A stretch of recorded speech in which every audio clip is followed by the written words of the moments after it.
Calendar మారుద్ది కానీ life ఎప్పుడు change కాదు.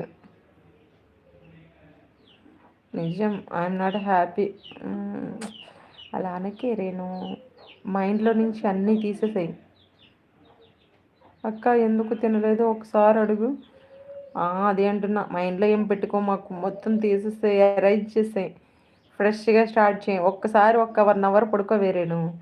పడుకొని ఫ్రెష్గా స్టార్ట్ చేయి. అమ్మ నేను ఏం ఆలోచించకూడదురా బాబు, బుర్రలో ఏం పెట్టుకోను అని ఫీల్ అవ్వ.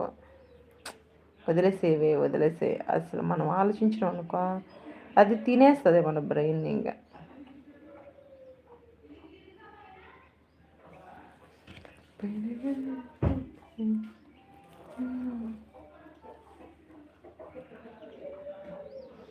సూపరా.